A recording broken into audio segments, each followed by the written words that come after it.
तो चलिए आज एक ऐसी केस फाइल खोलते हैं जो शुरू तो होती है एक सस्ते से फ्लैट से, लेकिन खत्म होती है एक कभी ना खत्म होने वाले खौफनाक सपने में। एक ऐसी कहानी जो यकीनन सोचने पर मजबूर कर देगी। हम इस केस की ना परत दर परत जांच करेंगे। हर स्लाइड एक नया सुराग है, एक नई पहेली।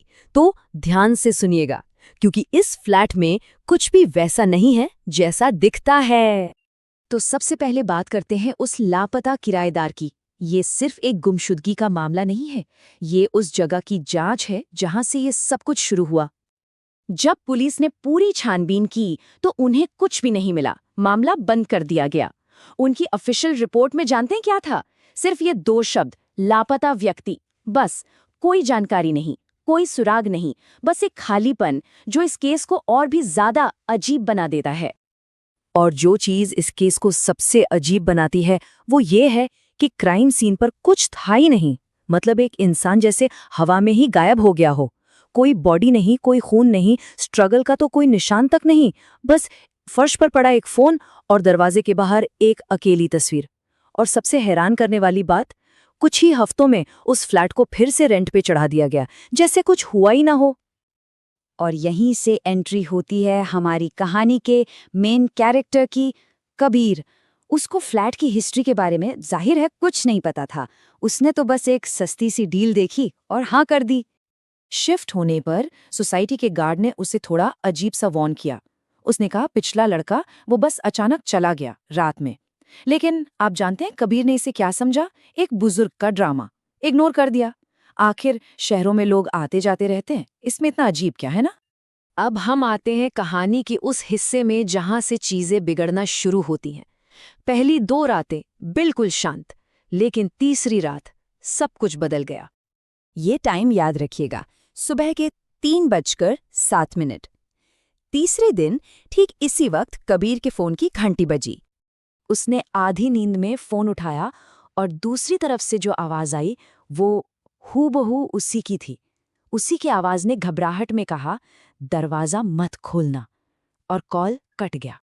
इससे पहले कि वो कुछ समझ पाता, डोरबेल बजी। उसने डरते डरते जब पीप होल से झांका तो सामने जो मंजर था वो रोंगटे खड़े करने वाला था। बाहर कोई और नहीं बल्कि वो खुद खड़ा था, बिल्कुल वही। बस एक फर्क था, उसकी आंखें पूरी तरह से काली थी।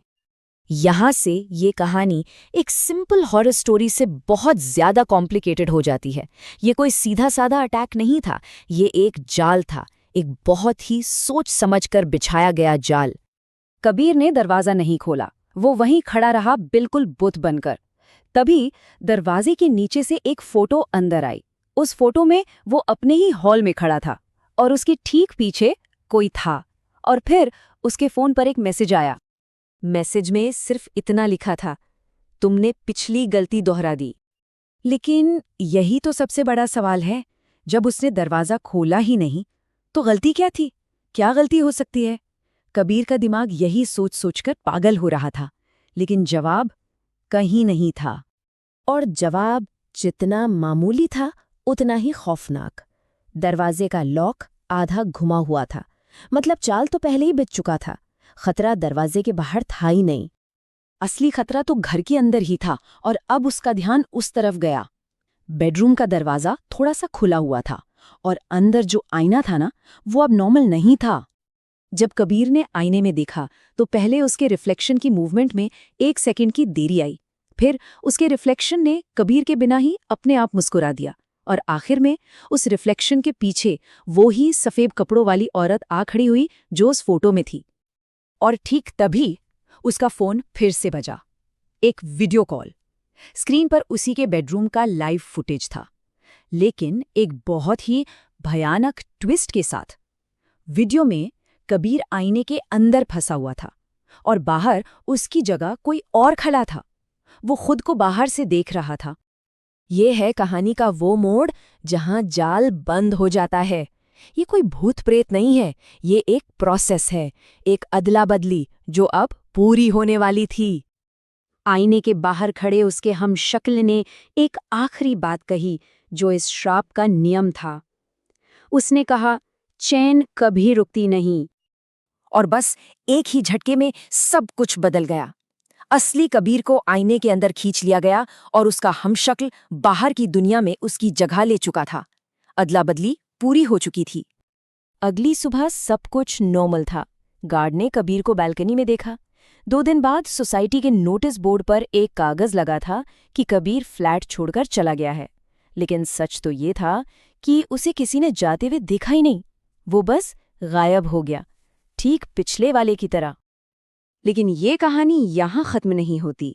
जैसा कि उस हमशक्ल ने कहा था, ये चेन कभी रुकती नहीं, ये फैलती है हमेशा अपने अगले शिकार की तलाश में।